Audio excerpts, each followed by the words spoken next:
Mon frère a giflé ma fille devant tout le monde. Telle mère, telle fille, toutes les deux des incapables. Il a ri bruyamment. Mon père a eu un sourire narquois, et a dit, eh bien, elle avait besoin d'apprendre la honte. Mais, il ne savait pas que le microphone était allumé. Et ce que j'ai fait ensuite, a transformé sa vie en un enfer. Je m'appelle Audrey, j'ai 30 ans. Et rien ne m'avait préparé à voir mon frère Derek gifler ma fille Lily de 6 ans, lors de notre réunion de famille. Le pire a été d'entendre le sourire narquois de mon père, Howard. Eh bien, elle avait besoin d'apprendre la honte, tandis que ma mère, Eleanor, riait avec eux. Ils pensaient être à l'abri dans leur cruauté, mais ils avaient oublié le microphone du documentaire, qui enregistrait tout. Avant de vous raconter comment j'ai transformé la vie de mon frère en enfer, dites-moi depuis d'où vous regardez cette vidéo. Et abonnez-vous, si vous pensez que les enfants méritent d'être protégés, même de leur propre famille. Grandir dans la famille Thompson, signifiait comprendre sa place très tôt. J'étais le bouc émissaire, celle qui ne pouvait jamais rien faire de bien, tandis que mon frère Derek était l'enfant prodige qui ne pouvait rien faire de mal. Notre dynamique a été établie, bien avant que j'aie les mots pour la décrire.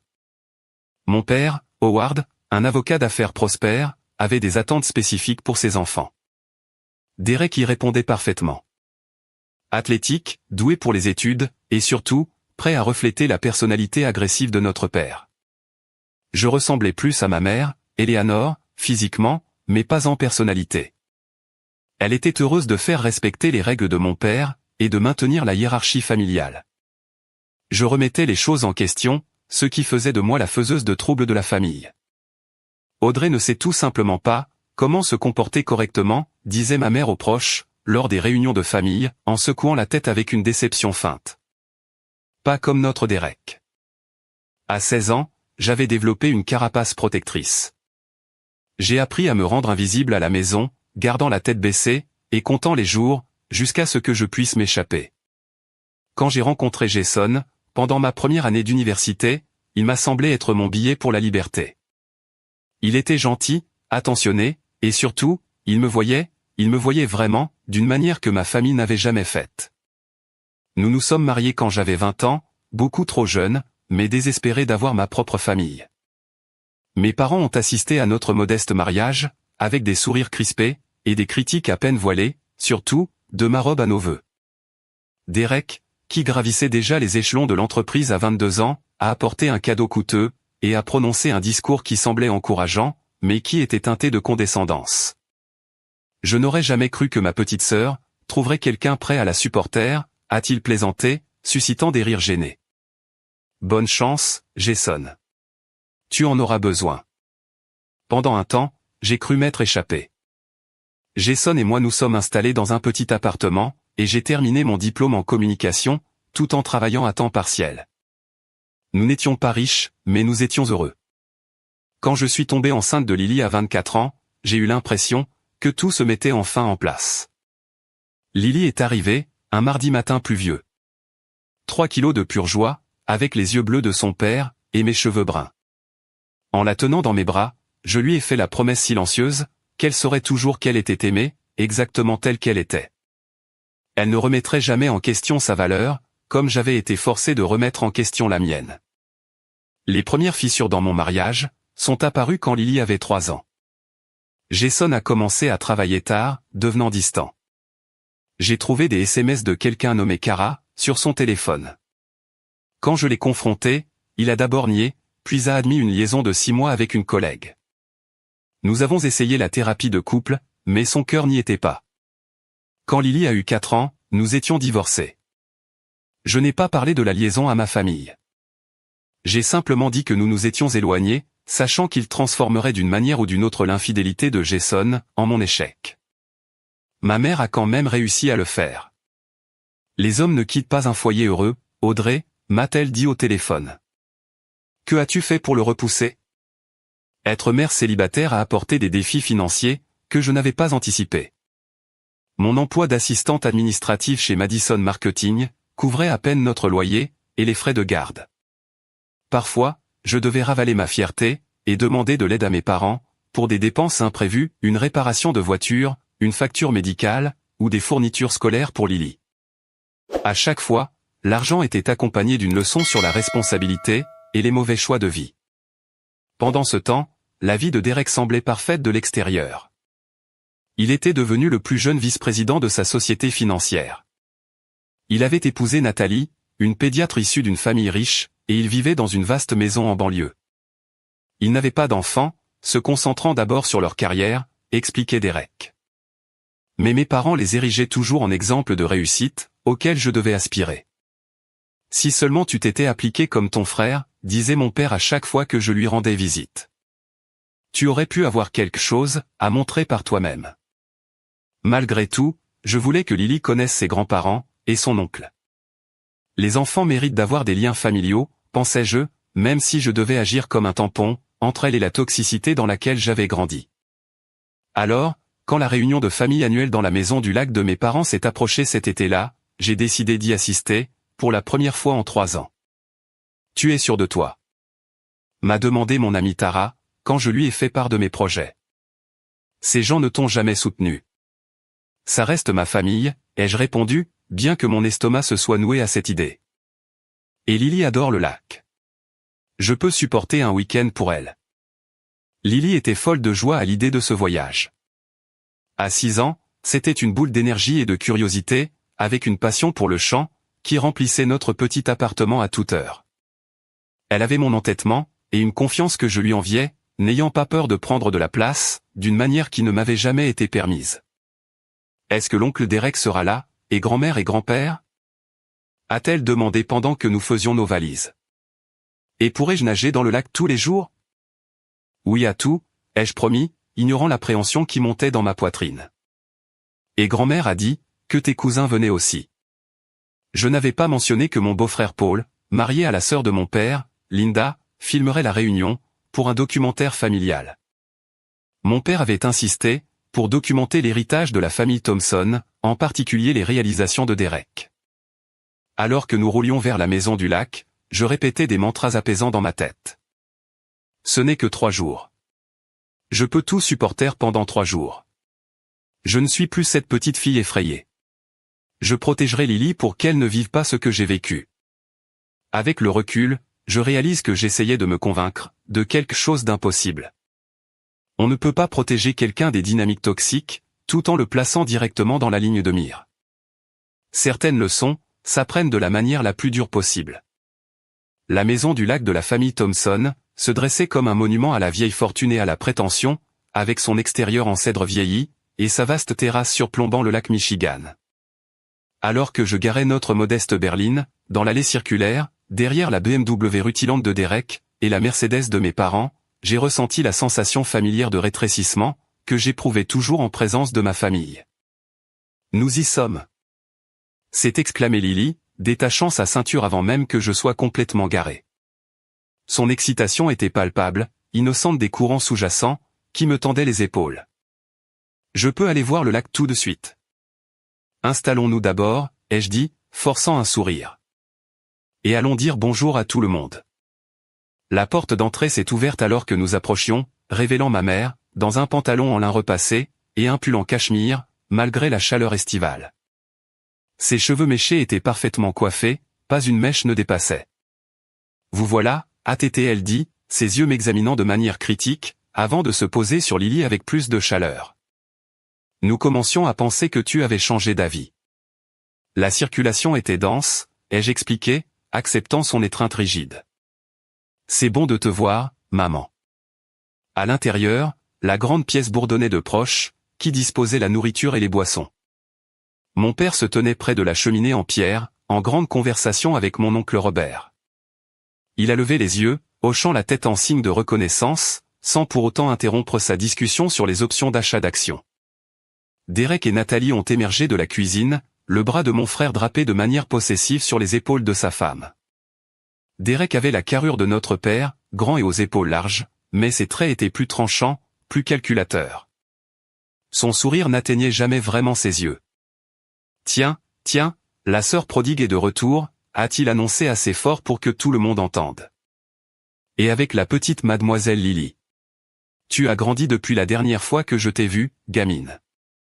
Lily, soudain timide, s'est pressée contre ma jambe. Bonjour, oncle Derek. Nathalie s'est avancée avec un sourire sincère, contrairement au reste de la famille. Elle avait toujours été gentille avec moi, bien que de cette manière prudemment distante, de quelqu'un qui reconnaissait la dynamique familiale, mais ne la défierait pas. C'est merveilleux de vous voir toutes les deux, a-t-elle dit, m'embrassant chaleureusement. Lily, tes cousins sont en bas sur le quai, si tu veux les rejoindre après t'être installée. Maman, je peux y aller? A demandé Lily, rebondissant déjà d'impatience. Après avoir monté nos sacs dans notre chambre, ai-je promis. Derek sirotait son bourbon, m'observant par-dessus le bord de son verre. Tu travailles toujours dans cette petite agence de marketing? Qu'est-ce que c'est déjà? Assistante de quelqu'un d'important? Assistante administrative, ai-je corrigé, refusant de mordre à l'hameçon. Et oui, toujours là. J'ai eu une petite promotion le mois dernier, en fait. C'est bien pour toi, a-t-il répondu avec un enthousiasme fabriqué. Je viens de conclure un accord à 7 chiffres avec Anderson Tech. Papa, je t'ai parlé du bonus qu'il me donne? Et juste comme ça, l'attention s'est détournée, alors que mon père tapait sur l'épaule de Derek. C'est mon garçon, qui vise toujours plus haut. Mon beau-frère, Paul, installait son équipement de caméra près des grandes baies vitrées. Il m'a fait un signe de tête compatissant quand je suis passé. Paul était entré dans la famille par alliance, mais n'avait jamais totalement adopté leurs valeurs, ce qui faisait de lui un marginal, comme moi. Tu prévois de capturer le bon profil de tout le monde? Ai-je demandé en essayant de plaisanter. Il a répondu doucement, ton père veut beaucoup d'images de Derek, parlant de ses réussites professionnelles. J'ai installé des micros sans fil dans les zones principales, pour capturer des conversations naturelles aussi. La chambre qui nous avait été assignée, était la plus petite de la maison. Cachée dans le coin le plus éloigné, avec une vue sur la propriété voisine, plutôt que sur le lac. J'ai aidé Lily à défaire ses valises, écoutant son babillage sur la perspective de voir ses cousins, les neveux et nièces de Derek, du côté de la famille de sa femme. Je peux mettre mon maillot de bain bleu? Et je peux montrer ma nouvelle chanson à tout le monde? Je me suis entraîné toute la semaine. Mon cœur s'est serré. L'enthousiasme décomplexé de Lily, était exactement ce qui avait été écrasé en moi à son âge. Bien sûr que tu peux chanter, chérie. N'oublie juste pas, que parfois les adultes parlent, alors trouve un bon moment, d'accord? La première soirée s'est déroulée, avec le courant sous-jacent attendu de compétition, et de comparaison. Mon père a dominé la conversation du dîner, avec des questions sur les dernières réalisations de Derek. Tandis que ma mère commentait tout, de mes cheveux, ne penses-tu pas, qu'il est temps d'adopter une coupe plus professionnelle? À mon rôle de mère, Lily a l'air très énergique. Ne penses-tu pas, qu'un peu de structure lui ferait du bien? J'ai remarqué comment les cousins de Lily, âgés de 7 à 12 ans, reflétaient déjà la hiérarchie familiale. Ils corrigeaient sa prononciation, levaient les yeux au ciel quand elle parlait trop fort, et l'excluaient de leur jeu, avec une politesse exercée, que les adultes pourraient ne pas remarquer, mais que les enfants ressentent certainement. Après le dîner, pendant que j'aidais à faire la vaisselle, ma tante Linda s'est approchée de moi. Audrey, Derek a mentionné que tu as des difficultés depuis le divorce. Nous avons un poste qui s'ouvre, à la salle de courrier de notre entreprise, si tu es intéressé. J'apprécie la proposition, ai-je dit prudemment. Mais je suis en fait en lice pour une autre promotion, chez Madison. Je dirige une petite équipe de projet maintenant. Elle a tapoté mon bras avec incrédulité. Eh bien, l'offre tient toujours. Parfois, nous devons être réalistes, quant à nos capacités. Plus tard, en bordant Lily dans son lit, je l'ai trouvée exceptionnellement silencieuse. Tout va bien, ma chérie? Elle a tracé des motifs sur la courte pointe. Cousine Emma a dit que mon chant était agaçant. Et oncle Derek m'a dit, que les filles ne devraient pas être si bruyantes, si elles veulent que les gens les aiment. J'ai dégluti difficilement, reconnaissant les schémas familiers, qui se répétaient dans une nouvelle génération. Lily, écoute-moi. Ta voix est magnifique, et tu as tout à fait le droit de te faire entendre. Certaines personnes, ne savent tout simplement pas comment apprécier l'enthousiasme. Grand-père a dit que tu étais trop bruyante quand tu étais enfant aussi, et c'est pour ça que tu as toujours eu des problèmes. Je me suis forcé à respirer, pour calmer ma colère. Eh bien, parfois les adultes se trompent. Même les grands-parents, surtout les parents de ta maman. Elle a gloussé à ça, et j'ai embrassé son front. Demain sera meilleur. Nous irons nager, et nous nous amuserons, juste nous deux. Mais alors que je restais éveillé, dans ce lit qui ne m'était pas familier, écoutant les rires étouffés de mes parents et de mon frère, qui buvait encore en bas, je ne pouvais me défaire du sentiment que j'avais fait une terrible erreur en amenant Lily ici. Certains environnements sont toxiques, peu importe le temps qui a passé. Et la maison du lac de la famille Thompson s'avérait être exactement cela. Le matin est arrivé avec un soleil brillant, qui filtrait à travers les fins rideaux de notre chambre. Lily s'est réveillée avec son enthousiasme habituel. Les blessures de la veille, apparemment oubliées, dans la promesse d'une baignade dans le lac, et de gaufres pour le petit déjeuner.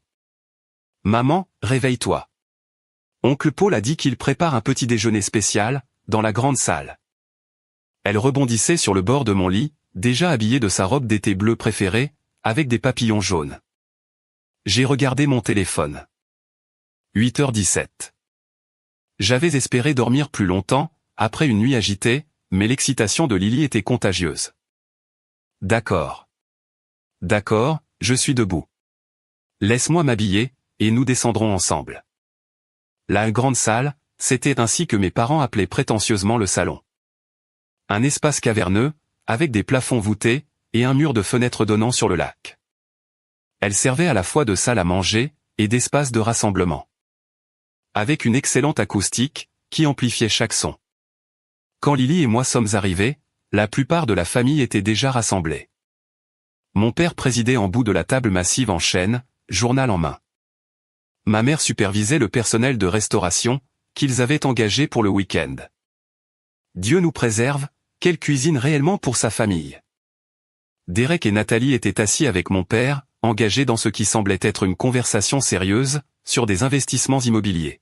« Bonjour », ai-je lancé à la cantonade, recevant des hochements de tête distraits en retour. « Audrey, le café est sur le buffet », a dit ma mère. « Lily, les enfants mangent à la petite table près de la fenêtre. » J'ai remarqué Paul, qui ajustait discrètement des microphones dans la pièce, se préparant pour une autre journée de tournage de son documentaire. Il m'a fait un petit signe de la main, alors que je me versais du café. « Tu captes tout le drame familial sur bande ?» ai-je demandé doucement. « Ton père veut des interactions familiales authentiques », a-t-il répondu, avec un regard lourd de sens. « Pour la postérité. » Le petit déjeuner s'est d'abord déroulé sans incident. Lily a rejoint ses cousins, essayant vaillamment de s'immiscer dans leur conversation, tout en étant subtilement exclue. Je me suis assise avec ma tante Linda et son mari, échangeant des banalités polies sur la météo, et la valeur de l'immobilier local. Environ 30 minutes après le début du petit déjeuner, les enfants ont fini de manger, et se sont déplacés vers l'aire de jeu, à l'autre bout de la grande salle. Les adultes sont restés à table, la conversation devenant plus bruyante, à mesure que les mimosas étaient remplis. Je gardais un œil sur Lily. Elle s'était mise à chanter doucement pour elle-même, en coloriant dans un livre que j'avais emporté. Peu à peu, son chant est devenu plus assuré. C'était une chanson de son dessin animé préféré, quelque chose à propos d'amitié et d'aventure. Sa voix douce portait dans la pièce conçue acoustiquement, s'élevant parfois au-dessus de la conversation des adultes. J'ai remarqué que la mâchoire de Derek se crispait, à chaque fois que Lily atteignait une note aiguë. Il m'a lancé plusieurs regards pointus, que j'ai fait semblant de ne pas voir. Mes nièces et neveux avaient abandonné Lily pour jouer à un jeu de société, l'excluant avec une désinvolture exercée. Audrey, a appelé ma mère de l'autre bout de la table. Ne penses-tu pas que Lily est un peu perturbatrice ? Avant que je puisse répondre, la voix de Lily s'est envolée dans le refrain de sa chanson, complètement inconsciente de la tension que son joyeux bruit créait. Pour l'amour de Dieu, a marmonné Derek, assez fort pour que les conversations environnantes s'interrompent. Tu ne peux pas contrôler ton enfant, pendant 5 minutes. J'ai commencé à me lever, avec l'intention de demander doucement à Lily de baisser le volume. Quand tout s'est passé en même temps. Derek s'est levé brusquement de table, sa chaise raclant bruyamment le parquet. Il s'est dirigé vers le coin des enfants, d'un pas déterminé. J'ai bougé pour l'intercepter, mais ma tante m'a posé une question, qui m'a retardé de quelques secondes. Des secondes qui ont tout changé. Derek a atteint Lily. Elle a levé les yeux vers son oncle, avec un sourire innocent, qui s'est rapidement transformé en choc, lorsque sa main a rencontré sa joue. Une gifle qui a résonné, dans la pièce soudainement silencieuse. Le temps a semblé s'arrêter. Le petit corps de Lily a basculé en arrière sous la force du coup. Son livre de coloriage est tombé par terre. La marque rouge de la main de Derek a fleuri instantanément sur sa joue pâle. Telle mère, telle fille, toutes les deux des incapables, a déclaré Derek d'une voix forte, regardant autour de lui comme s'il s'attendait à une approbation. Vous ne savez même pas comment vous comporter correctement en public. La voix de mon père a coupé ma paralysie stupéfaite. Eh bien, elle avait besoin d'apprendre la honte, a-t-il dit avec un sourire narquois. Les filles de nos jours n'apprennent pas les bonnes manières. Le rire cristallin de ma mère a suivi. Audrey n'a jamais compris la valeur d'une présence discrète. Je suis finalement sorti de ma torpeur, me précipitant vers Lily, qui avait commencé à sangloter. Son petit corps tremblant, sous le choc, la douleur et l'humiliation. Alors que je la prenais dans mes bras, l'énormité de ce qui venait de se passer s'est abattue sur moi. Qu'est-ce qui ne va pas chez toi? Elle sifflait à Derek, qui se tenait là, les bras croisés, à observer. Elle a 6 ans. Elle est assez âgée pour apprendre que le monde ne tourne pas autour de son bruit, a-t-il répondu froidement. Peut-être que si quelqu'un t'avait appris cette leçon, tu ne serais pas une secrétaire divorcée, élevant une morveuse toute seule. Assistante administrative. Ai-je corrigé automatiquement, la voix tremblante de rage et de choc. Et ce n'est pas une morveuse. C'est un enfant qui chantait. Mon père a plié son journal avec précision. Audrey, tu réagis de manière excessive, comme d'habitude. Un peu de discipline n'a jamais fait de mal à personne. Regarde comment Derek a bien tourné, comparé à la façon dont tu as couvé cette fille. La pièce s'était divisée en camps distincts. Ceux qui étaient ouvertement d'accord avec Derek. Ceux qui étaient mal à l'aise, mais silencieux. Et Paul. Que je venais de remarquer, debout très immobile près de son équipement, le visage pâle. Les microphones. Les microphones du documentaire étaient allumés, enregistrant tout. À travers ma fureur, et les larmes de ma fille, j'ai réalisé que nous avions la preuve irréfutable de ce qui venait de se passer. Derek a dû s'en rendre compte aussi, car ses yeux se sont posés sur Paul et l'équipement d'enregistrement. Vous savez quoi? Ai-je dit, debout avec Lily dans mes bras, le visage enfoui contre mon épaule. Nous avons fini ici. Personne ne touche à ma fille. Personne. Oh, arrête tes drames, a dit ma mère d'un ton dédaigneux. C'était à peine une tape. Tu te ridiculises. Je me ridiculise? J'ai ri d'un rire incrédule. Mon frère vient d'agresser une enfant de 6 ans parce qu'elle chantait, et c'est moi la source de gêne? Derek s'est avancé vers moi, de manière menaçante. Surveille ton langage, Audrey. C'était de la discipline, pas une agression. Quelque chose dont tu ne sais visiblement rien. J'ai reculé, serrant Lily plus fort. Reste loin de nous. Nous partons. Tu fuis encore, m'a lancé Derek alors que je me dirigeais vers les escaliers. C'est tout ce à quoi tu as jamais été bonne. Je n'ai pas répondu. Me concentrant plutôt sur le fait de mettre Lily à l'abri. Alors que nous atteignions notre chambre, je pouvais entendre le murmure des conversations reprendre en bas. Ma famille passait déjà à autre chose. Considérant cela comme un incident mineur, plutôt que comme l'acte impardonnable que c'était. Ce qu'ils ne savaient pas, c'est que tout avait changé. Les règles du jeu avaient été modifiées de façon permanente. Mon frère avait franchi une ligne qui ne pourrait jamais être effacée. Et grâce à l'obsession de mon père pour documenter l'héritage familial, j'en avais la preuve. Dans notre petite chambre, j'ai doucement posé Lily sur le lit. Ses pleurs s'étaient calmés, pour laisser place à des sanglots octants. Mais la marque rouge de la main sur sa joue restait vive contre sa peau pâle. J'ai pris un gant de toilette dans la salle de bain, je l'ai passé sous l'eau froide, et je l'ai soigneusement appliqué sur son visage. Ça fait mal, maman, a-t-elle gémi. Pourquoi oncle Derek m'a-t-il frappé? Est-ce que j'ai été méchante? La question a brisé quelque chose en moi. Non, mon bébé, tu n'as pas été méchante. Pas du tout. Oncle Derek a eu tort de te frapper. Très, très tort. Mais grand-père a dit. Grand-père a eu tort aussi, ai-je dit fermement, en la serrant contre moi. Personne ne devrait jamais te frapper. Surtout pas pour avoir chanté. Ta voix est magnifique. Pendant que Lily se calmait progressivement, j'ai commencé à faire nos valises avec des mains tremblantes.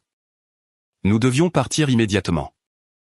Je ne doutais pas que si nous restions, ma famille nous manipulerait toutes les deux, minimisant ce qui s'était passé, jusqu'à ce que Lily elle-même commence à remettre en question ses souvenirs et ses sentiments. Un léger coup à la porte m'a tendu. « Qui est-ce » ai-je appelé, me positionnant entre la porte et Lily. « C'est Paul » a répondu une voix calme. « Je peux te parler une minute, seul à seul ?» J'ai hésité, puis j'ai entrouvert la porte. Ce n'est pas le bon moment. Le visage de Paul était tiré par l'inquiétude. « Je sais. Écoute, j'ai tout sur bande. La gifle, ce que Derek a dit, les commentaires de ton père, tout. » Il a baissé la voix encore plus. « Je peux t'en faire une copie, avant qu'il ne s'en rende compte, et me force à l'effacer. » Une froide lucidité m'a envahi. « Fais-le. » Il a hoché la tête. Ce que Derek a fait était une agression, pure et simple. Et les autres? Il a secoué la tête avec dégoût. Je suis entré dans cette famille par mariage, mais je n'ai jamais rien vu de tel. Linda ne sait pas que je te parle. Merci, ai-je chuchoté. Nous partons dès que j'ai fini de faire mes valises. Rejoins-moi près de ma voiture, dans 20 minutes. Je vais télécharger une copie de l'audio sur une clé USB pour toi. Après son départ, j'ai appelé Tara. Elle a répondu à la deuxième sonnerie. Alors, comment se passe la réunion de famille de l'enfer? A-t-elle demandé joyeusement. Derek a frappé Lily, ai-je dit, la voix brisée. Il l'a giflée parce qu'elle chantait trop fort. Et mes parents ont ri. Il a fait quoi? L'indignation de Tara a explosé à travers le téléphone. Dis-moi que tu pars en ce moment même. Je fais mes valises en ce moment même. Viens directement chez moi, a-t-elle insisté. Ne rentre pas chez toi, au cas où ils essaieraient de te suivre. Au moment où j'ai mis fin à l'appel, Lily s'était endormie, épuisée par ses pleurs. J'ai fini de faire nos valises rapidement, puis je l'ai réveillée en douceur. Nous allons rendre visite à tante Tara, ai-je expliqué en utilisant son titre honorifique. Nous devons partir discrètement. D'accord, a-t-elle acquiescé, encore abattue, d'une manière qui me brisait le cœur. Alors que nous descendions les escaliers avec nos sacs, ma mère nous a interceptés dans le hall. Où crois-tu aller? A-t-elle exigé de savoir. À la maison, ai-je répondu sèchement. Où pensais-tu que nous resterions, après que Derek a agressé ma fille? Ne sois pas ridicule. C'était à peine une tape. Tu réagis de manière excessive, comme d'habitude. Une tape ne laisse pas une empreinte de main, ai-je dit, en me décalant, pour qu'elle puisse voir le visage de Lily. La marque était encore visible, malgré la compresse froide. L'espace d'un instant, quelque chose ressemblant à du doute, a vacillé dans les yeux de ma mère. Mais elle s'est vite reprise. Les enfants ont facilement des bleus. Tu fais une scène pour rien. Pour rien. J'ai ri amèrement. Serait-ce pour rien si quelqu'un te giflait, parce que tu parlais pendant le petit déjeuner? Ou si je giflais Derek, pour avoir été condescendant? C'est différent, a-t-elle insisté. Les adultes n'ont pas besoin de discipline. Les enfants non plus, ai-je rétorqué. Ils ont besoin de conseils et de respect. Pas de violence. Mon père est apparu derrière elle. Audrey, tu deviens hystérique. Assieds-toi, prends un verre, et nous pouvons discuter de cela de manière rationnelle. Il n'y a rien à discuter, ai-je dit en me dirigeant vers la porte. Nous partons. Si tu passes cette porte, a averti mon père. Ne t'attends plus à recevoir d'aide financière. Plus de sauvetage quand tu n'arriveras pas à payer ton loyer. La menace flottait dans l'air, destinée à me rappeler ma situation financière précaire et ma dépendance à leur assistance occasionnelle. Dans le passé, cela aurait pu marcher. Pas aujourd'hui. Gardez votre argent, ai-je dit calmement. Ça n'en vaut pas la peine. Alors que je guidais Lily vers la porte, Derek est apparu du salon, un verre de whisky à la main, malgré l'heure matinale.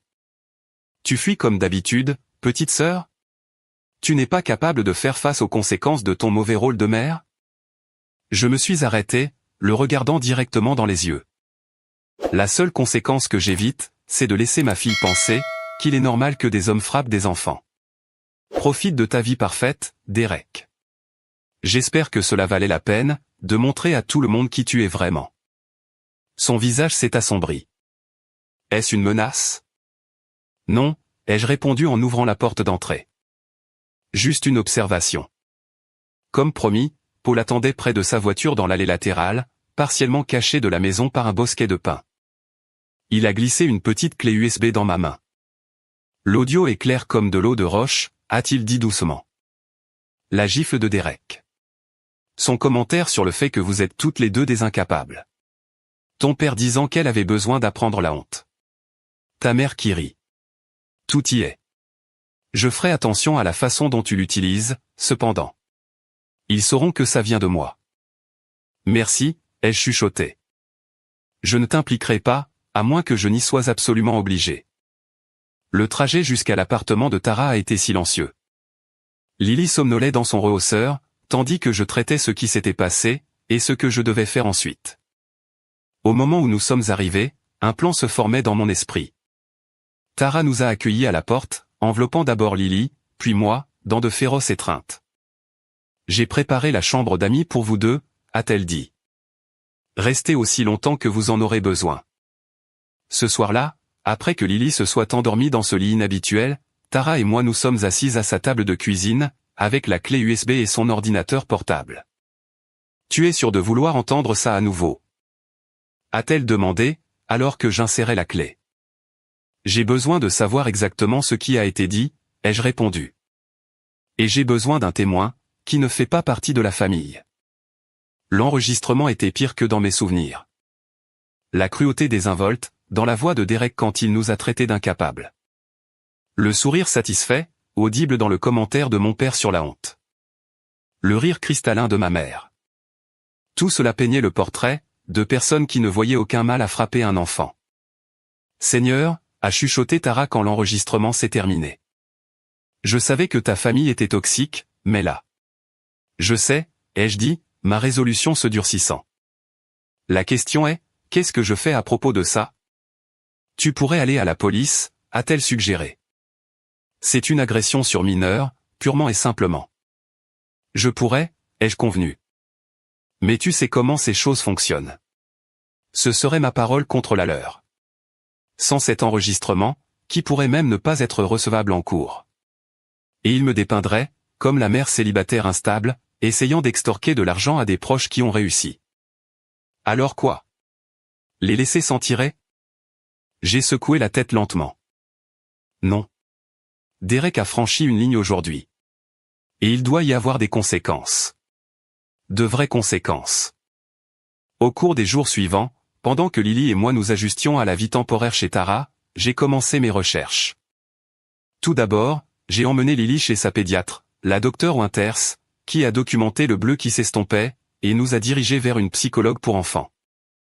Elle présente certaines réponses au traumatisme, a expliqué la docteure Winters avec douceur. Des cauchemars, une dépendance affective accrue, la peur des figures d'autorité masculine. La psychologue l'aidera à traiter ce qui s'est passé. Ensuite, j'ai consulté Lisa, une amie avocate depuis l'université, apportant avec moi l'enregistrement audio. C'est assez accablant, a-t-elle dit après avoir écouté. En ce qui concerne les accusations criminelles, cela pourrait aller dans les deux sens. Un bon avocat soutiendrait qu'il s'agissait d'une action disciplinaire ponctuelle, et non de maltraitance. Mais une action civile. C'est une autre histoire. Je ne suis pas intéressé par le fait de poursuivre mon frère pour de l'argent, ai-je précisé. Je comprends. Lisa a hoché la tête. Mais tu devrais connaître tes options. Et tu devrais savoir que cet enregistrement serait extrêmement dommageable pour quelqu'un qui a une réputation publique à protéger. Ce commentaire a suscité une idée. Le poste de Derek, chez Meridian Financial, était assorti d'une clause de moralité stricte. Il s'en était vanté lors de précédentes réunions de famille. Il expliquait comment les cadres étaient tenus à des normes éthiques élevées, parce qu'ils manipulaient des informations sensibles sur les clients. Et si le but n'était pas un procès? Ai-je demandé doucement. Et si c'était la responsabilisation?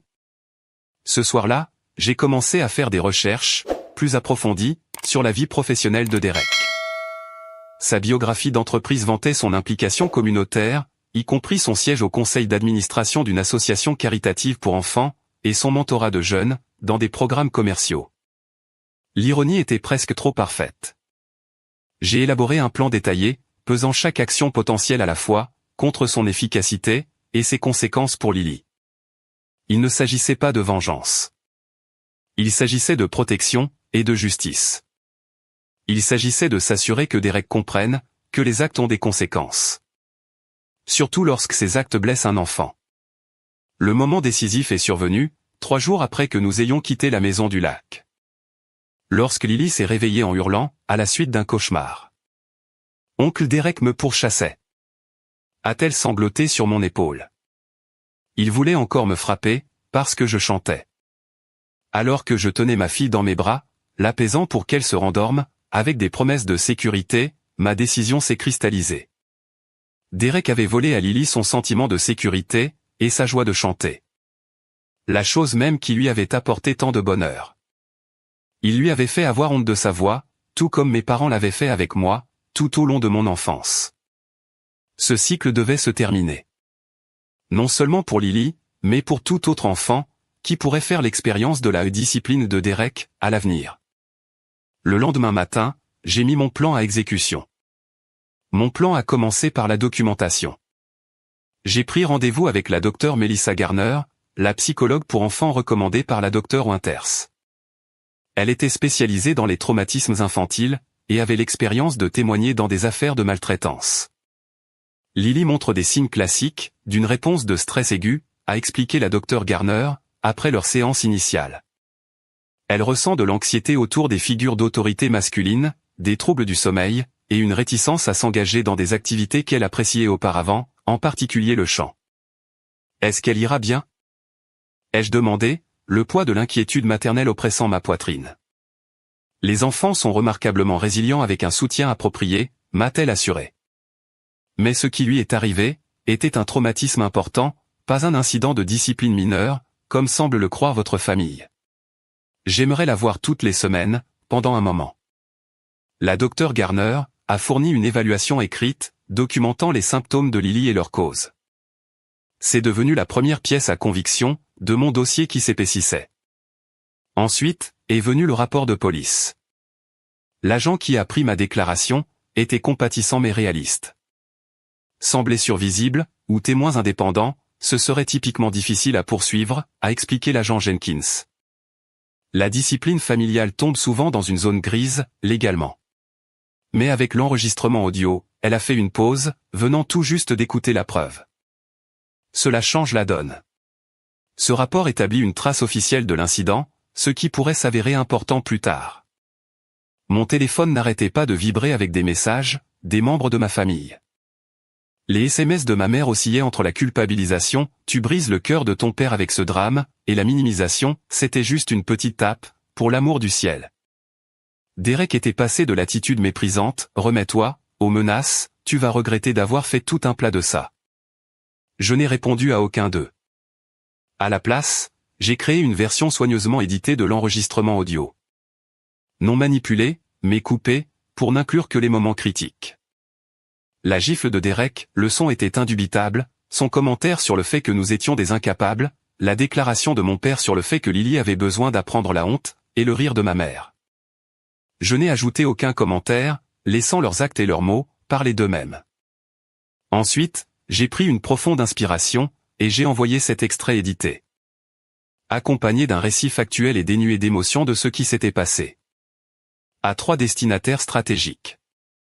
Premièrement, au conseil d'administration de Meridian Financial, où Derek occupait le poste de vice-président. Deuxièmement, à la direction de la Children's Future Foundation, où Derek siégeait au conseil d'administration. Troisièmement, aux organisateurs du Westlake Business Leader Mentorship Programme, où Derek travaillait régulièrement avec des lycéens. Chaque message était professionnel et mesuré. J'expliquais que je me sentais éthiquement obligé de partager ces informations, compte tenu des positions d'influence de Derek auprès des enfants, et dans la communauté. J'ai demandé la confidentialité quant à mon identité en tant que source, invoquant des préoccupations, pour la vie privée de ma fille. Tu es sûr de ton coup? A demandé Tara, alors que je survolais le bouton à envoyer, sur le dernier email. Il n'y a pas de retour en arrière possible. J'en suis sûr, ai-je répondu, en pensant à la question larmoyante de Lily. Est-ce que j'ai été méchante?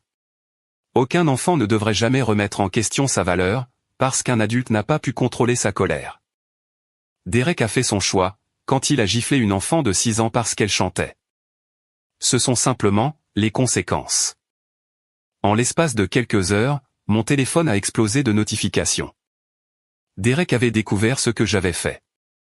Je soupçonne qu'un des membres du conseil d'administration l'a contacté immédiatement. Ces messages sont passés des menaces à la panique. Que as-tu fait? Le conseil a convoqué une réunion d'urgence. Il parle de me suspendre en attendant l'enquête. Tu dois leur dire que c'est un malentendu familial. Tout de suite. Mes parents se sont joints au barrage. Le message de mon père était froidement furieux, tu as trahi cette famille pour attirer l'attention. Celui de ma mère devenait de plus en plus désespéré, s'il te plaît, appelle-nous.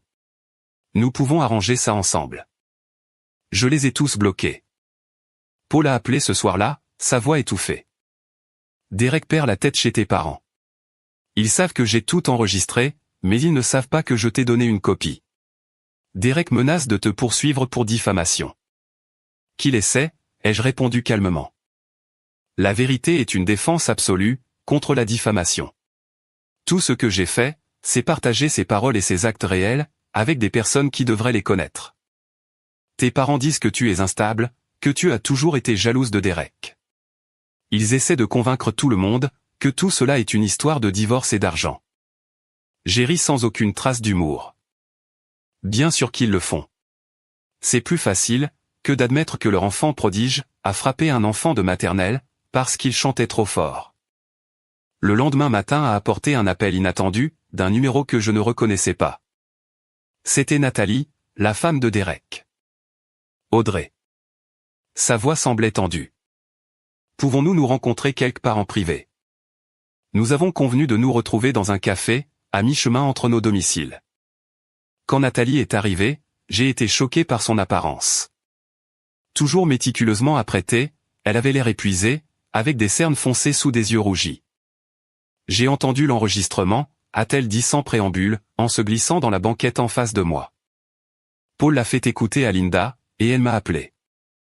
J'ai attendu, ne sachant pas où cette conversation allait mener. J'ai besoin de savoir si. Elle a hésité, tournant son alliance. Était-ce la première fois que Derek faisait quelque chose comme ça? À Lily? Oui, ai-je confirmé. Mais son tempérament colérique a toujours été là, juste généralement dirigé contre moi. Elle a hoché la tête lentement. Il a aussi ce tempérament à la maison. Jamais physique auparavant, mais... Elle a baissé les yeux sur son café. La façon dont il a parlé à Lily. Les choses qu'il a dites, sur le fait que vous êtes toutes les deux des incapables. J'ai déjà entendu ce ton, dirigé contre moi. Quelque chose a basculé dans ma compréhension. Nathalie, est-ce que tu vas bien? Ses yeux se sont remplis de larmes. Je ne sais plus. Quand tout a commencé à se passer avec son travail, et le conseil de l'association caritative, il a jeté un verre à travers la cuisine. Il a dit que c'était de ma faute, de ne pas l'avoir défendu auprès de mon père, qui est ami avec un des directeurs de Méridian. J'ai tendu la main à travers la table, et j'ai serré la sienne. Je suis désolé. Je n'ai jamais voulu te faire de mal. Tu ne l'as pas fait, a-t-elle dit fermement. Derek l'a fait. Et peut-être que j'avais besoin de voir qui il est vraiment. Elle a redressé les épaules. Je lui ai dit que je restais chez ma sœur pendant un moment. Il a besoin de se faire soigner pour sa colère. Alors que Nathalie et moi nous séparions, un SMS est arrivé de Grace, ma superviseure chez Madison Marketing. Je viens de recevoir un appel étrange, d'un certain Derek Thompson, posant des questions sur ton emploi. Il a dit qu'il était une référence potentielle. Je n'ai partagé aucune information. Tout va bien? Mon frère tentait clairement de limiter les dégâts, en fouillant dans ma vie, pour trouver des munitions contre moi. J'ai expliqué brièvement la situation à Grace, allant jusqu'à lui envoyer l'extrait audio en tant que précaution, contre tout contact ultérieur de ma famille. Sa réponse a été immédiate et d'un grand soutien. C'est horrifiant. Prends tout le temps dont tu as besoin, pour ta fille. Ton emploi est sécurisé, et s'il contacte à nouveau quelqu'un ici, nous gérons cela de manière appropriée. Les conséquences professionnelles pour Derek se sont accumulées rapidement. À la fin de la semaine, Meridian Financial l'avait placé en congé administratif, dans l'attente d'une enquête interne.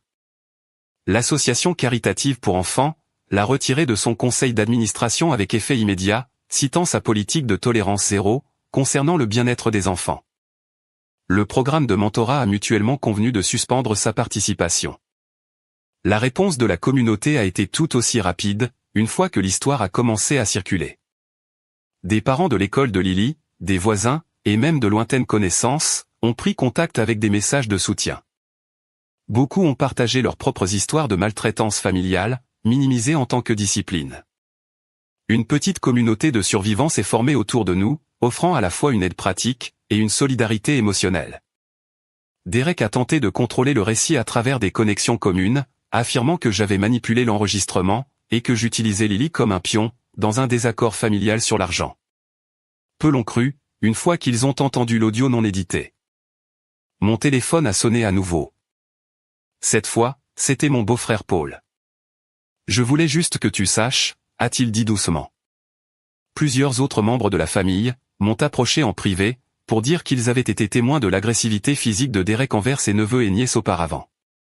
Ils avaient trop peur de la réaction de tes parents pour en parler, mais ils te soutiennent maintenant. La révélation que le comportement de Derek aurait pu affecter d'autres enfants de la famille a renforcé ma résolution. Il ne s'agissait plus seulement de Lily. Il s'agissait de briser un schéma de maltraitance, déguisé en discipline, qui avait potentiellement nui à plusieurs enfants, et qui en aurait blessé d'autres s'ils n'avaient pas été arrêtés. Alors que les conséquences de ces actes devenaient de plus en plus publiques, les tentatives de Derek de me contacter sont devenues de plus en plus désespérées. Il oscillait entre la rage et la manipulation. Des menaces, et des appels à la loyauté familiale. J'ai maintenu mon silence, me concentrant plutôt sur la guérison de Lily, et sur notre chemin à suivre. Les fondations avaient été posées. La vérité était révélée au grand jour, documentée, et indéniable. Ce qui allait se passer ensuite, dépendrait de la façon dont Derek et mes parents choisiraient de répondre à cette vérité, et s'ils pourraient enfin reconnaître le mal qu'ils avaient causé. À la 3e semaine après l'incident, les conséquences des actes de Derek s'étaient propagées à la fois dans sa vie professionnelle et personnelle. L'enquête de Meridian Financial s'est conclue par sa rétrogradation. Passant de vice-président à un rôle sans contact avec la clientèle. Une baisse significative, tant en termes de statut que de rémunération. L'association caritative pour enfants l'avait définitivement exclu de son conseil d'administration. Ce qui a été le plus douloureux pour son ego, c'est que l'histoire avait circulé au sein de son prestigieux cercle social, entraînant des questions embarrassantes et des annulations d'invitations à dîner. J'ai appris la plupart de ces informations par Paul, qui était devenu un allié inattendu. Tes parents sont en mode limitation des dégâts, a-t-il rapporté lors d'un de nos appels. Ils disent à tout le monde que tu as toujours été instable et jalouse du succès de Derek. Ce n'est pas surprenant, ai-je répondu, ayant anticipé cette réaction. Ils ont utilisé ce récit toute ma vie. Ce que je n'avais pas anticipé, c'est la division familiale qui est apparue. La sœur de ma mère, Catherine, m'a appelé directement. Sa voix habituellement réservée était tendue par l'émotion. J'ai vu Derek gifler ta petite fille, a-t-elle admis. J'étais de l'autre côté de la pièce, et je ne suis pas intervenu. J'ai honte de mon silence, depuis. Pourquoi me dis-tu ça maintenant? Ai-je demandé. Parce que tes parents demandent à la famille de présenter un front uni contre toi, affirmant que tu exagères ce qui s'est passé. Je ne peux pas participer à ce mensonge. Ce que Derek a fait était mal, et leur réaction a été pire. Catherine n'était pas la seule. Progressivement, d'autres proches m'ont contacté. Certains pour offrir leur soutien, d'autres simplement pour reconnaître qu'ils avaient été témoins de l'incident, et pour confirmer ma version des faits. La famille se fracturait selon des lignes morales, plutôt que par les liens du sang. Pendant ce temps, Lily faisait des progrès avec la Dr Garner. Les cauchemars avaient diminué, bien qu'elle soit toujours anxieuse, en présence de voix masculines fortes. Le plus encourageant, c'est qu'elle avait recommencé à chanter. Doucement au début, puis avec une confiance croissante. Alors que je la confortais constamment, dans l'idée que sa voix était magnifique, et la bienvenue dans notre maison.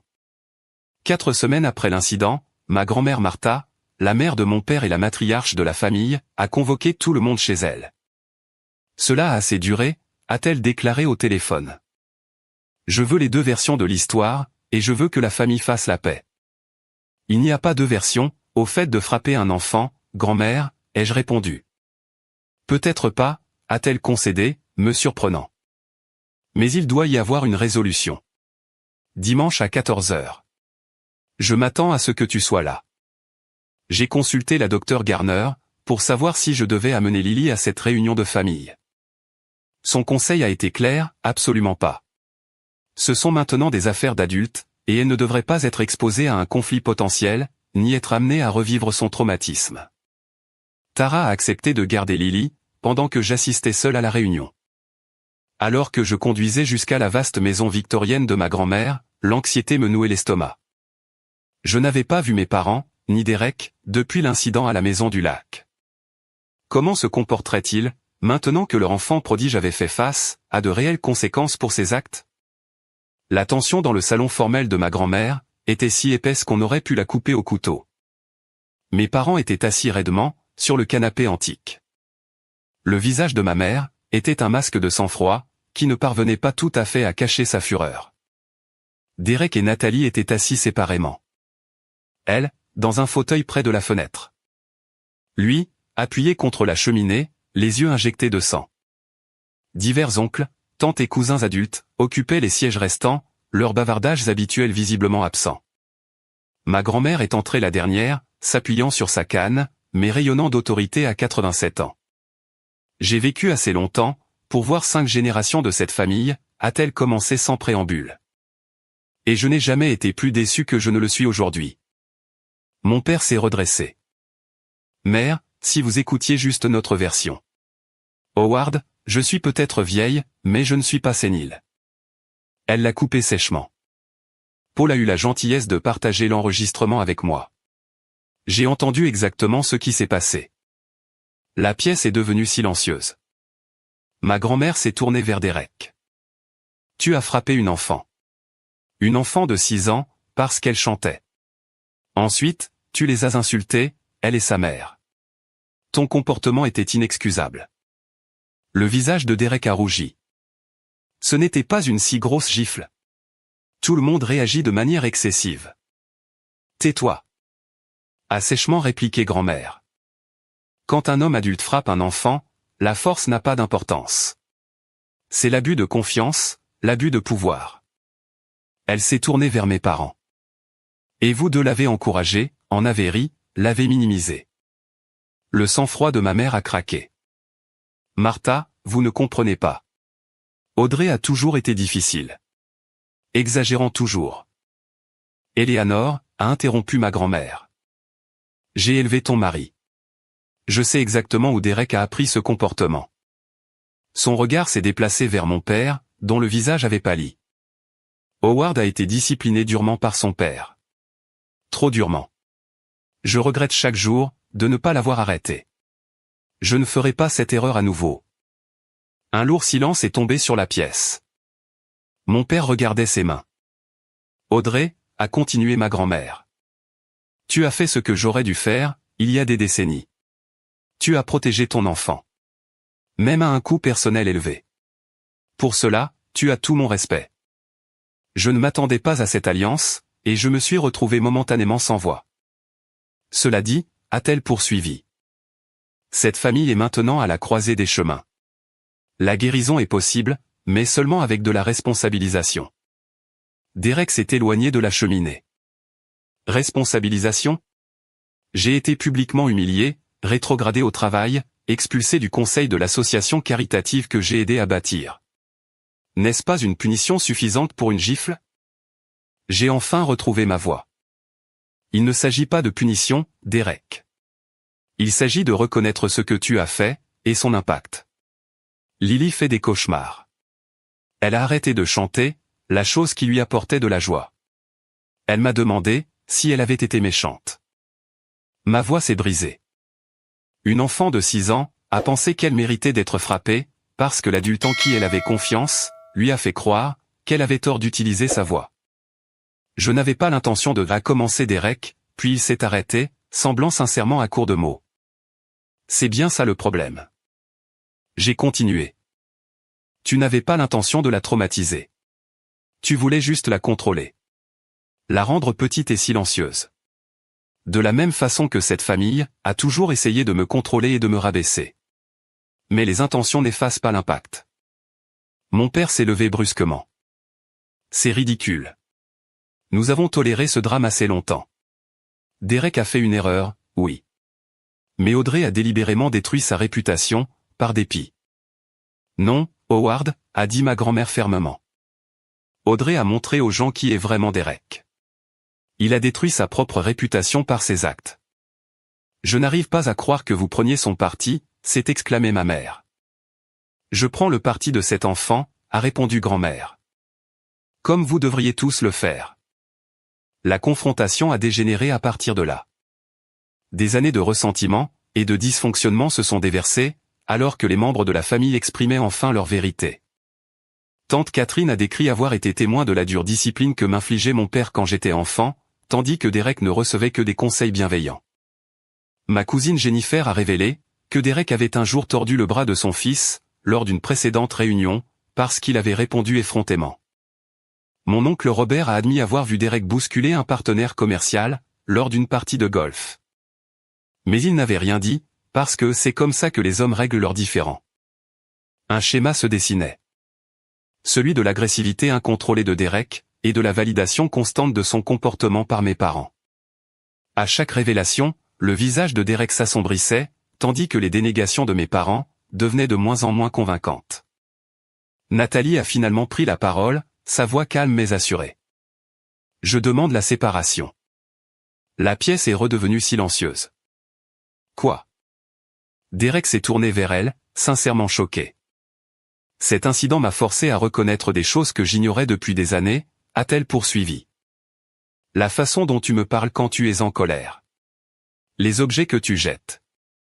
La peur que je ressens, quand j'entends ta voiture dans l'allée, après que tu as bu.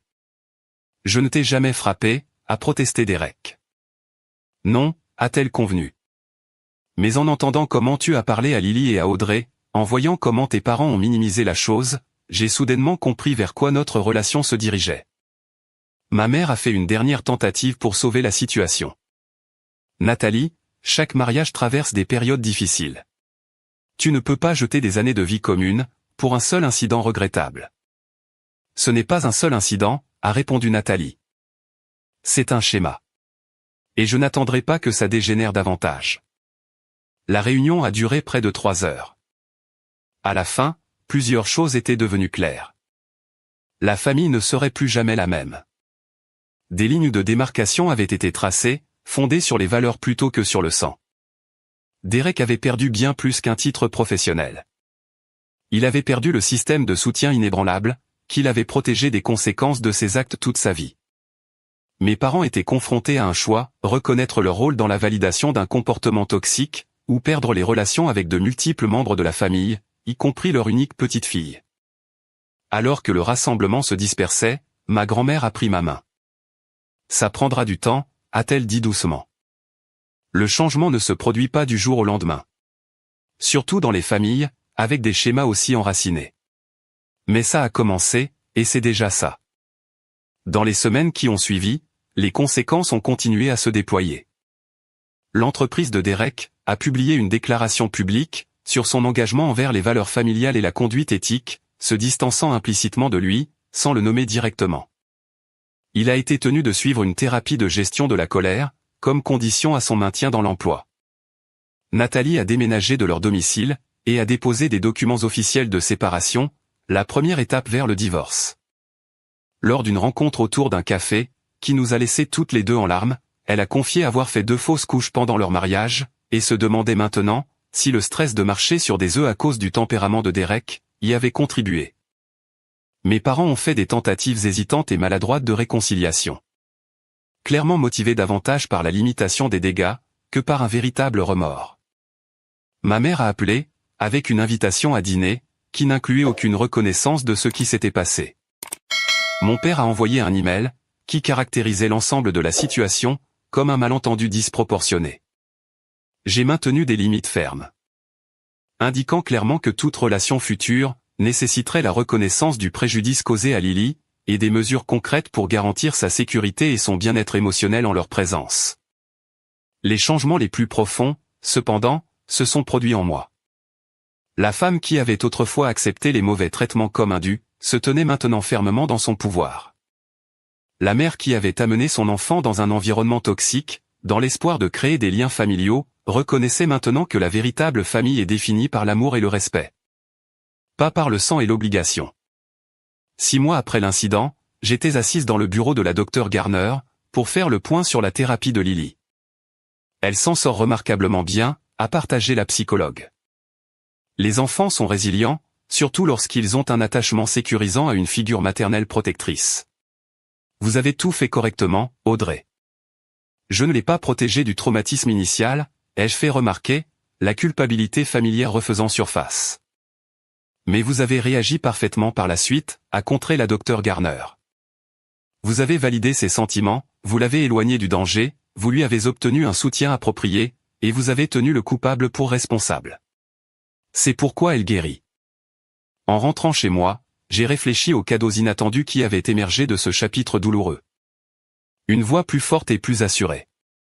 Des limites plus saines. La certitude que je pouvais protéger ma fille, même face à une forte opposition. Et, peut-être plus surprenant encore, des liens authentiques avec des membres de ma famille, qui partageaient mes valeurs, et pas seulement mon ADN. Le chemin à parcourir restait compliqué. La guérison prendrait du temps, pour toutes les personnes impliquées. Mais pour la première fois de ma vie, j'empruntais ce chemin selon mes propres termes. La tête haute, et la main de ma fille fermement dans la mienne. 6 mois après que Derek a giflé Lily à la maison du lac, nos vies s'étaient transformées, d'une manière que je n'aurais jamais pu imaginer. Notre petit appartement, autrefois symbole de mes difficultés financières post-divorce, était devenu un véritable sanctuaire, rempli de rire, de musique, et surtout, de sécurité. Le rétablissement de Lily continuait de m'étonner. La docteure Garner avait réduit nos séances à des visites de contrôle mensuelles, notant que la résilience de Lily était remarquable. Elle chante à nouveau, ai-je partagé lors de notre dernier rendez-vous, l'émotion me serrant la gorge. Pas seulement à la maison, mais elle a rejoint la chorale d'enfants, au centre communautaire. C'est un progrès significatif, a souri la docteure. Cela signifie qu'elle n'associe plus sa voix, à la punition ou à la honte. L'incident avait créé des ondes de choc, qui s'étendaient bien au-delà de notre famille immédiate. Derek avait été contraint de suivre une thérapie de gestion de la colère, pour conserver son emploi. Bien que sa trajectoire professionnelle ait été définitivement altérée, l'enfant autrefois prodige occupait maintenant un poste de back-office, avec peu de contact avec la clientèle. Son mariage n'avait pas survécu à l'examen minutieux, qui a suivi ses actes. Nathalie a demandé le divorce, 3 mois après leur séparation, invoquant publiquement des différences irréconciliables, mais me confiant en privé, que l'incident avec Lily l'avait forcée à reconnaître la maltraitance émotionnelle, qu'elle avait normalisée dans leur relation. Je n'arrête pas de penser à ce qui se serait passé si nous avions eu des enfants, m'a-t-elle confié lors d'un de nos déjeuners, désormais réguliers. L'aurais-je reconnu alors, ou l'aurais-je soutenu, de la façon dont tes parents l'ont fait? Ma relation avec mes parents restait compliquée. Après l'échec de plusieurs tentatives pour étouffer l'affaire, ils avaient accepté, à contre-cœur, de suivre une thérapie familiale. Notre première séance avait été tendue, mon père tentant de contrôler le récit, et ma mère alternant entre larmes et commentaires passifs-agressifs sur la loyauté familiale. La réconciliation nécessite la responsabilisation, avait fermement déclaré la thérapeute familiale. Et la responsabilisation commence par la reconnaissance du préjudice. Il a fallu 3 séances, avant que mon père n'admette avec une difficulté visible, j'aurais dû arrêter Derek, au lieu de l'encourager. Ce qu'il a fait à Lily était mal. Ma mère a pris plus de temps, luttant pour abandonner son rôle de gardienne de la paix, et de complice familiale. Je voulais juste que tout le monde s'entende, a-t-elle expliqué en larmes, lors de notre 5e séance. J'ai toujours arrangé les choses. C'est ce que font les mères. Non, ai-je doucement rétorqué. Les mères protègent leurs enfants, même quand c'est difficile. Même si cela perturbe la paix. Les progrès avec mes parents se mesuraient à petits pas. Ils n'avaient pas encore gagné le droit de passer du temps sans surveillance avec Lily. Mais nous avions établi un calendrier de visites brèves et structurées, qui se déroulait dans des lieux neutres. Lors de ces rencontres, j'ai observé des changements subtils. Mon père faisait des efforts pour s'engager avec Lily, selon ses propres termes, plutôt que de lui imposer ses attentes. Ma mère se reprenait, avant de faire des commentaires critiques. La division familiale qui est apparue, après la confrontation chez ma grand-mère, avait été initialement douloureuse, mais s'est finalement avérée salutaire. Des proches, qui avaient été témoins de générations de comportements toxiques, ont enfin dit leur vérité, créant des liens authentiques fondés sur des valeurs partagées, plutôt que sur des liens du sang obligatoires. Ma grand-mère, à 87 ans, était devenue une alliée inattendue, et une ardente défenseuse. J'ai fait des erreurs avec ton père, a-t-elle reconnu, lors d'une de nos visites hebdomadaires pour prendre le thé. J'ai vu les signes, mais je me suis dit, que c'était simplement comme ça qu'étaient les hommes, à cette époque. Au moment où j'ai reconnu les dommages, les schémas étaient déjà ancrés. Sa franchise m'a aidé à comprendre la nature générationnelle du dysfonctionnement de notre famille. Sans pour autant l'excuser. Plus important encore, elle a renforcé ma détermination, à m'assurer que ces schémas se terminent avec moi. Ma carrière avait pris un tournant surprenant, elle aussi. La confiance que j'avais trouvée, en défendant Lily, s'est traduite dans ma vie professionnelle. Lorsqu'un poste de chef de projet s'est libéré, chez Madison Marketing. J'ai postulé, même si je pensais ne pas avoir les qualifications requises. À ma grande surprise, j'ai obtenu le poste. La façon dont vous avez géré la crise avec votre fille a montré des qualités de leadership exceptionnelles, m'a expliqué Grace, lors de mon entretien de promotion. Vous avez été stratégique, avez maintenu une communication claire sous la pression, et avez fait preuve d'une intégrité remarquable. Ce sont exactement les compétences dont nous avons besoin pour ce rôle. L'augmentation de salaire signifiait que nous n'avions plus besoin de l'aide financière de mes parents. Supprimant le dernier levier de contrôle qu'ils avaient sur ma vie. Le développement le plus inattendu est peut-être venu d'un groupe de soutien que j'ai rejoint, pour les parents qui naviguent dans les traumatismes familiaux. Le partage de mon expérience a conduit d'autres personnes à révéler des histoires similaires, créant une communauté de soutien mutuel et de compréhension. Avec les encouragements de l'animateur du groupe, j'ai commencé à prendre la parole lors d'ateliers locaux sur la parentalité. Sur la reconnaissance et la lutte contre la toxicité familiale. Votre histoire résonne parce qu'elle concerne plus d'un seul incident, m'a expliqué l'animateur. Il s'agit de briser des schémas générationnels, et de choisir le bien-être de son enfant, plutôt que les attentes familiales. C'est quelque chose avec lequel beaucoup de gens luttent. Par une fraîche matinée d'automne, exactement 7 mois après l'incident de la Maison du Lac, nous avons organisé un petit rassemblement dans notre appartement. Ce que Lily appelait « notre fête de famille choisie ». Tara était là, ainsi que Paul et ses enfants. Lui et Linda s'étaient séparés. Une autre victime collatérale, de la prise de conscience familiale. Nathalie est venue avec sa sœur. Quelques collègues de travail se sont joints à nous. Ainsi que plusieurs membres de notre groupe de soutien. Le plus surprenant, c'est que ma grand-mère est arrivée, avec une Éléanore à l'air hésitant. Ma mère avait demandé à venir. Sa première démarche indépendante, depuis que tout était arrivé.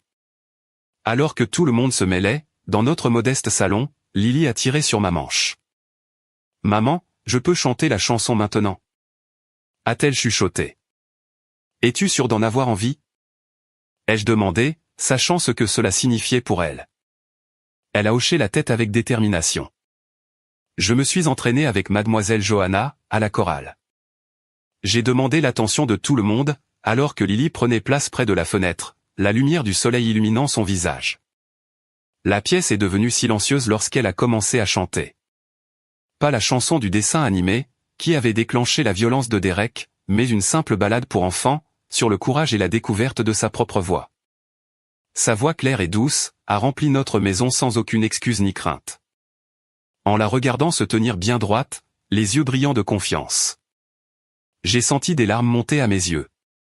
C'était la véritable mesure de notre guérison. Pas seulement survivre à un traumatisme, mais retrouver la joie de l'autre côté.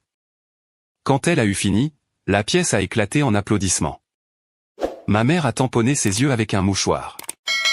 Elle a une voix magnifique, a-t-elle dit doucement.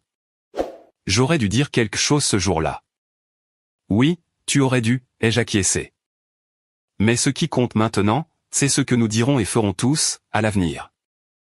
Ce soir-là, après le départ de nos invités et que Lily ait été bordée dans son lit, je me suis assise sur notre petit balcon, pour regarder le coucher du soleil. Les 7 derniers mois avaient été les plus difficiles, et les plus transformateurs de ma vie. J'avais perdu certains liens familiaux, mais j'en avais gagné d'authentiques. J'avais fait face à l'incertitude financière, mais j'avais trouvé une croissance professionnelle. Plus important encore, j'avais montré à Lily qu'elle méritait d'être protégée à tout prix. Le voyage n'était pas terminé. Il y aurait d'autres conversations difficiles, d'autres limites à établir et à maintenir. D'autres travaux à faire en thérapie pour nous deux. Mais pour la première fois de ma vie, je faisais face à l'avenir sans l'ombre de la toxicité familiale obscurcissant mon chemin. La gifle de Derek était censée faire taire un enfant. Au lieu de cela, elle avait donné voix à des générations de vérités refoulées. En essayant de rabaisser Lily, il m'avait par inadvertance aidé à découvrir à quel point je pouvais être forte. En tant que mère, nous ne pouvons pas toujours empêcher nos enfants de ressentir de la douleur. Mais nous pouvons leur montrer comment y répondre, avec dignité et courage. Nous pouvons démontrer que la véritable force ne réside pas dans la domination des autres, mais dans le fait de se tenir fermement dans sa propre vérité. Même lorsque l'on se tient seul. Mon frère a giflé ma fille pour avoir été trop bruyante. Mes parents ont ri. Et dans ce terrible moment, ils m'ont enseigné la leçon la plus précieuse de ma vie, que certains liens familiaux doivent être coupés pour que la guérison puisse commencer. Tandis que d'autres peuvent être retissés pour former quelque chose de plus fort et de plus beau qu'auparavant. Avez-vous déjà dû choisir entre les attentes familiales et la protection d'une personne vulnérable? Qu'auriez-vous fait à ma place? Partagez vos pensées dans les commentaires ci-dessous. N'oubliez pas que vous méritez d'être entendu, de prendre de la place, et d'utiliser votre voix sans honte, tout comme Lily a finalement appris à le faire. Merci d'avoir écouté notre histoire.